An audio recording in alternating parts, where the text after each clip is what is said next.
Assalamualaikum warahmatullahi wabarakatuh. Alhamdulillahirabbil alamin wa bihi nasta'inu ala umurud dunya waddin wassalatu wassalamu ala asrofil anbiya'i wal mursalin wa ala alihi washabihi ajmain amma ba'du. Pemirsa, salam jumpa kembali di Khilafah News pada hari ini bersama saya Fatih Salahuddin. Sekitar beberapa menit ke depan kami akan menemani Anda mengulas topik aktual bersama narasumber yang berkompeten. Inilah Khilafah News.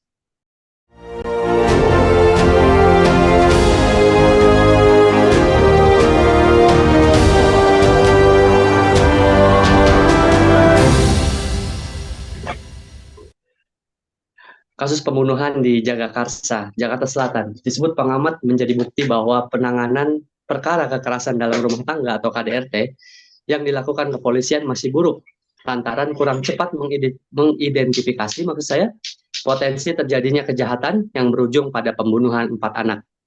Komisioner Komnas Perempuan Reti Ratnawati berkata jika berkaca pada peristiwa itu, maka idealnya polisi harus memisahkan pelaku dengan keluarga atau siapapun yang berpotensi menjadi korban. Hanya saja menurut Ketua YLBHI Muhammad Isnur, polisi seringkali tidak paham karena minim kemampuan dan kemauan. Mengapa pembunuhan semakin marak? Ini fenomena gunung es. Apakah negara ikut bersalah? Untuk membahasnya, kami telah terhubung dengan Kiai Abu Zaid dari Forum Tabayun. Assalamualaikum Kiai. Waalaikumsalam warahmatullahi wabarakatuh. Kiai, bagaimana kabarnya Kiai? Alhamdulillah sehat. Gimana Mas Fatih, sehat? Alhamdulillah sehat Kiai. Alhamdulillah. Baik Kiai, saya izin untuk langsung ya Kiai ya. Terkait Iya. viralnya berita tentang pembunuhan 4 anak oleh ayah di Jakarta Selatan dan satu keluarga di Pakis, Malang diduga bunuh diri. Hanya sisakan satu anak yang masih hidup dan mengirim surat ke anak yang masih hidup tersebut. Diduga karena ekonomi juga hutang, pinjol dan segala macam. Kiai, peristiwa ini merupakan potret tragedi kemanusiaan yang tidak boleh dibiarkan terulang ya Kiai ya.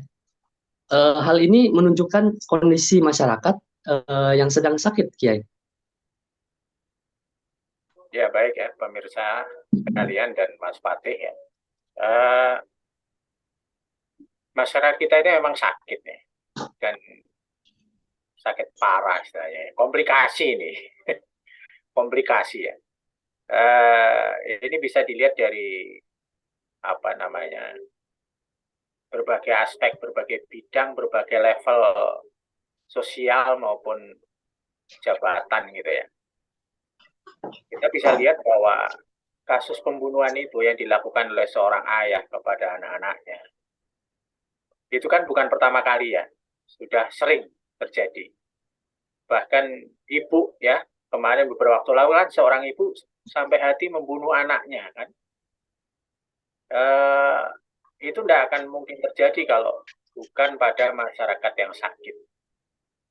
Sehingga tempat lingkungan yang mestinya jadi tempat paling aman justru tempat yang sangat berbahaya. Ini kan paradoks ya. Jadi di satu sisi kalau kita itu kan pulang ke rumah itu kan mendambakan keamanan, kenyamanan. Ya, secara naluriah manusia itu senang di rumah karena rumah itu aman. Ya, seorang bapak itu mesti berjuang, bahkan kalau seandainya dia bertaruh nyawa pun itu akan melindungi anak-anaknya kan gitu ya. Atau seorang ibu misalnya dia rela mati demi anak-anaknya. Tapi ini yang terjadi justru sebaliknya ya.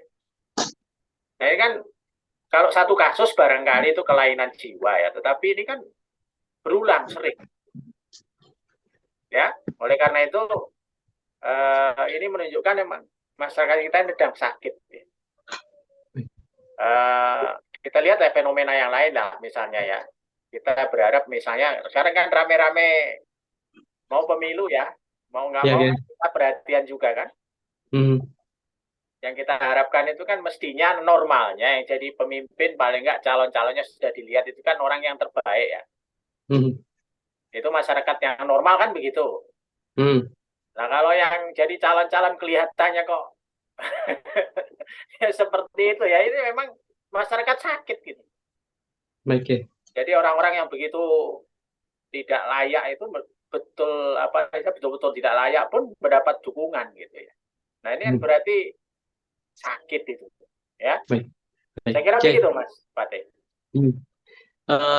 Kiai, apakah kondisi ini bisa dikatakan karena sebagian besar masyarakat menghirup kehidupan sekuler kapitalis, jadi membuat masyarakat itu jauh dari nilai-nilai keislaman dan mental juga jauh dari nilai-nilai keislaman. Apa betul, Kiai?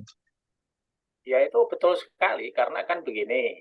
Jadi nilai-nilai sekularisme kapitalisme yang dianut masyarakat hari ini itu kan mengajarkan, sekularisme itu kan fasluddin anil haya, memisahkan agama dari kehidupan, agama dari negara, memisahkan Islam. Kalau kita mayoritas Muslim berarti memisahkan Islam dari kehidupan sehari-hari, memisahkan Islam dari negara, memisahkan Islam dari politik, dari sosial, budaya, pendidikan, dan lain-lain.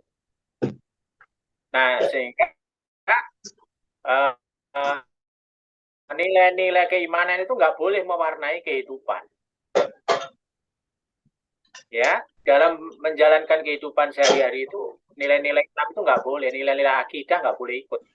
Yang realnya adalah syariat nggak boleh mengatur kehidupan manusia. Nah, bisa dibayangkan ya, manusia yang lemah kayak kita ini terus tidak boleh bersandar kepada Allah SWT kecuali untuk urusan privat saja. Sementara yang lebih berat itu justru kan urusan publik toh. Betapa banyaknya pengangguran, sudah sekolah susah-susah, ya. Lulus lebih susah lagi. Iya kan? Jadi orang sekolah, masuk sekolah udah susah, masuk kuliah susah. Ya, ada seleksi yang ketat. Tapi begitu susah payah kuliah, begitu lulus ya kesusahannya ternyata nggak berkurang. Mencari pekerjaan begitu susah ya. Nah, jadi menghadapi kenyataan seperti itu, jiwa-jiwa khususnya umat Islam yang tidak betul-betul dididik dengan akidah yang benar, nilai keimanannya lemah, otomatis nilai tawakalnya lemah, sabarnya lemah, akhirnya ya jiwanya jadi kering, lemah ya, sehingga mudah sekali untuk marah ya, mudah sekali untuk dendam, terus apa istilahnya, buntu lah otaknya itu ya, sehingga mampu melakukan tindakan-tindakan yang sama sekali tidak masuk akal seperti tadi. Hanya perkara-perkara sepele kan itu yang terjadi. Misalnya ada yang orang tuanya nggak bisa beliin motor gitu ya, dibunuh sama anaknya. Hanya gara-gara yang di Depok kemarin itu kecewa karena masalah perusahaan itu, kedua orang tuanya dibunuh. Ini betul-betul nggak masuk akal gitu. Nah itu hanya lahir dari orang-orang yang sakit ya. Makanya menurut Menteri Kesehatan kemarin kan katanya 1 dari 10 orang Indonesia itu gangguan jiwa dengan berbagai level ya.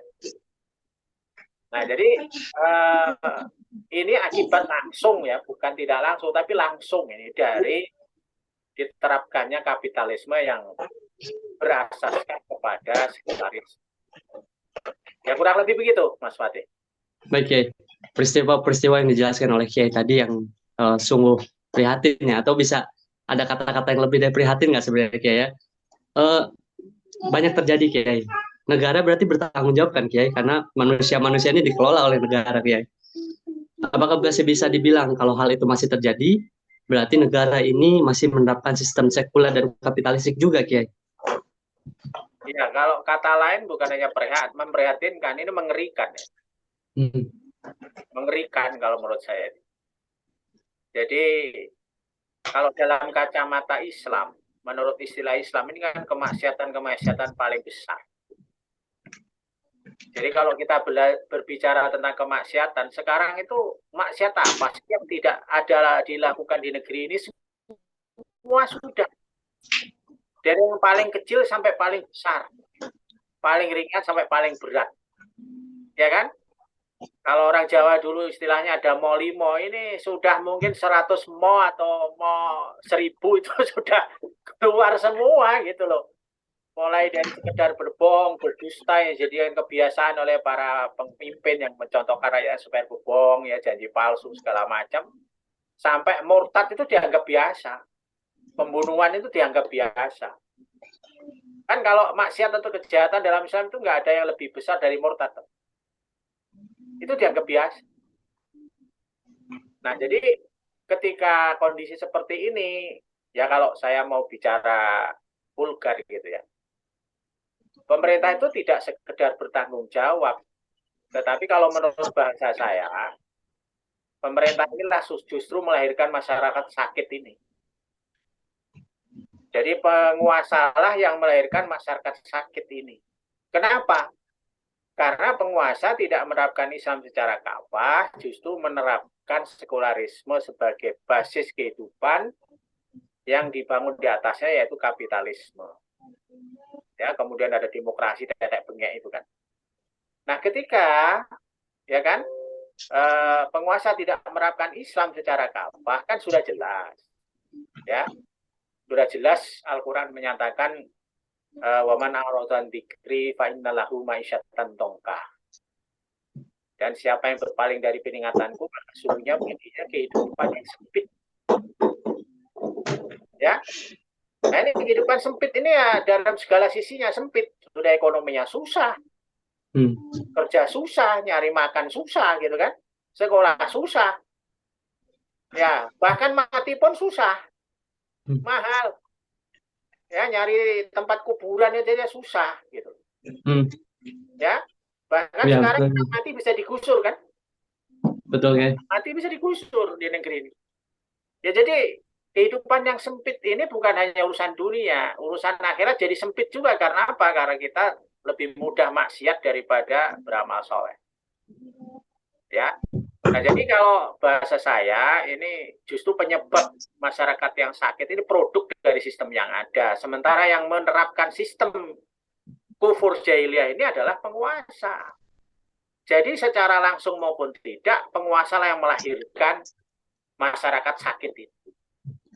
Sehingga dia tidak hanya bertanggung jawab atau tidak bertanggung jawab, ya mesti menyelesaikan, mestinya kan begitu. Solusinya bagi orang beriman sudah jelas ya, bahwa solusinya ya kembali kepada apa yang Allah perintahkan, yaitu Islam secara kafah. Ya begitu, Mas Fatih. Baik ya, melanjutkan Islam secara kafah ya. Berarti ini sudah masuk pada solusi Islam ya.